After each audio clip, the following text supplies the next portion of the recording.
Exciting news in the world of Formula 1. In a little over a week, Daniel Ricciardo will mark his highly anticipated return to the grid, ending a 6-month absence from racing. The Australian driver will be taking over the seat previously occupied by Nyck De Vries, who has been axed by AlphaTauri. Let's delve into the details of how Ricciardo orchestrated his comeback for the Austrian-based team. Stay tuned. In a surprising turn of events during the 2018 season, it was announced that Daniel Ricciardo would be parting ways with Red Bull at the end of that year. The Australian driver made a switch to Renault, motivated by his concerns about potentially becoming the second driver alongside Max Verstappen at Red Bull. At Renault, Ricciardo found himself in a team that was striving to secure the best positions behind the dominant Mercedes and Ferrari teams, as well as his former team, Red Bull. Despite the challenging competition, Ricciardo managed to achieve 2 podium finishes for the French outfit, showcasing his skill and talent as an 8-time Grand Prix winner. With high expectations, Ricciardo joined Renault with the goal of becoming the face of the team and leading them back to the top of Formula 1. However, this partnership came to an end after just 2 years when Ricciardo decided to make a move to McLaren's team. Initially signing a 3-year contract until 2023, the collaboration between Ricciardo and McLaren did not unfold as anticipated.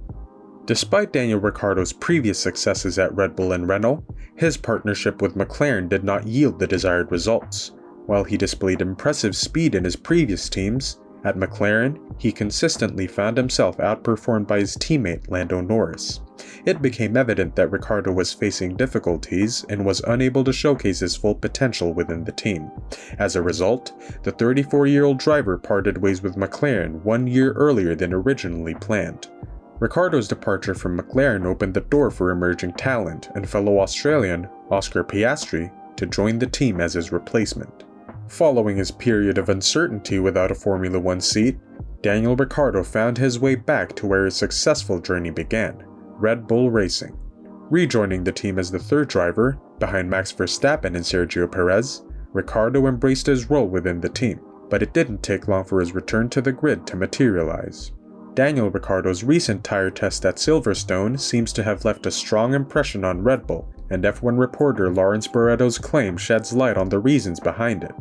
With Ricciardo behind the wheel of the RB19 for Pirelli tire testing duties, the team aimed to evaluate his current performance level.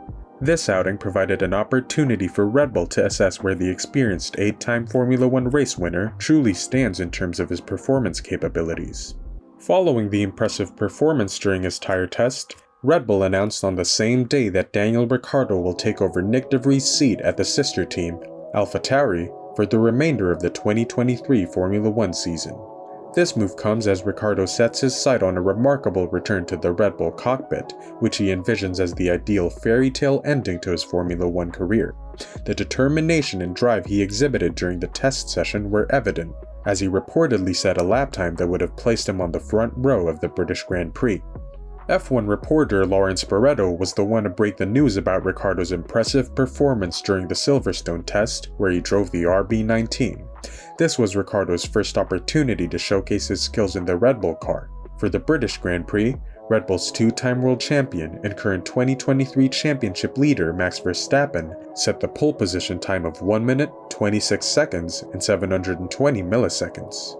McLaren's Lando Norris was a mere 241 milliseconds behind Verstappen, securing himself a spot on the front row. These details provide context to Ricciardo's outstanding performance, highlighting the caliber of his driving and indicating his potential to challenge for top positions. Barretto said, "Sources say Ricciardo was impressive in today's Pirelli tire test with Red Bull, his first drive in 2023 machinery, and that his best lap would have been good enough for the front row of the grid in Sunday's British Grand Prix. The specific tire compound used by Daniel Ricciardo during his impressive lap time at Silverstone is not mentioned. Pirelli provided the teams with a range of tire compounds for the test, including the C1, C2, and C3 compounds. It's worth noting that Pirelli also offers grippier compounds, such as the C4 and C5. Without further information, it remains unclear which specific compound Ricciardo utilized to achieve his noteworthy lap time. The tire compound selection can significantly influence lap times, as grippier compounds generally provide better performance and faster lap times. Speaking on his return as a driver for AlphaTauri, Ricciardo said, "I am stoked to be back on track with the Red Bull family." Red Bull team principal Christian Horner, who has loaned Ricciardo to their junior team, made his thoughts known on the move, saying, "It is great to see Daniel hasn't lost any form while away from racing, and that the strides he has been making in his sim sessions translate on track.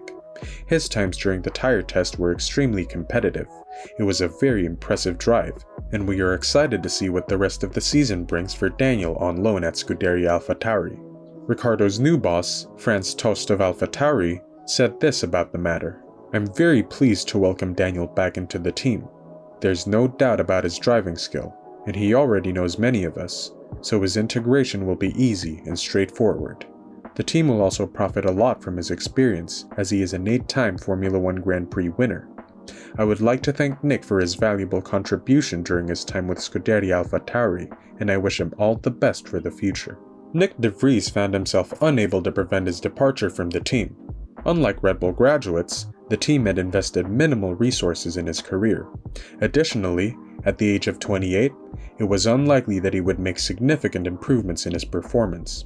His recruitment had always appeared unconventional for a team known for its well-defined succession plans. Red Bull had previously experienced difficulties with Pierre Gasly and Alex Albon, leaving them with a gap that required filling. Initially, Red Bull's top choice for a replacement was Colton Herta, but their request to bend the super license rule, which governs the eligibility for drivers to compete in Formula 1, was denied by the FIA. Shortly after, Nyck De Vries delivered an exceptional performance as a substitute driver for Williams at Monza, which caught the attention of Red Bull's motorsport advisor, Helmut Marko. Because of this, De Vries emerged as the leading candidate to replace the departing Pierre Gasly, although Marko revealed that the decision was made without the input of Christian Horner. De Vries, an unconventional rookie at the age of 28, was expected to assume the role of team leader, succeeding Gasly. This decision came as Yuki Tsunoda narrowly avoided being replaced himself after a challenging start to his Formula 1 career, marked by emotional outbursts and struggles on the track. The circumstances surrounding De Vries' arrival on the grid were in fact unusual, but he was given the opportunity to prove himself as a worthy contender and potential team leader within the Red Bull program. Nyck De Vries faced significant challenges with the AlphaTauri AT04, which is considered one of the weakest cars on the grid. To be competitive and contend for points, the team relied heavily on outstanding performances from Yuki Tsunoda. Unfortunately, De Vries either didn't have the ability or was not yet ready to deliver such heroics. His fate seemed inevitable. The situation was further fueled by comments made by Helmut Marko, who repeatedly criticized De Vries' poor performance to the press. Marko's dissatisfaction with De Vries led to an ultimatum of 4 races, where his future with the team was hanging in the balance. Instead of being the expected contender for Sergio Perez's seat, De Vries found himself overshadowed by other drivers.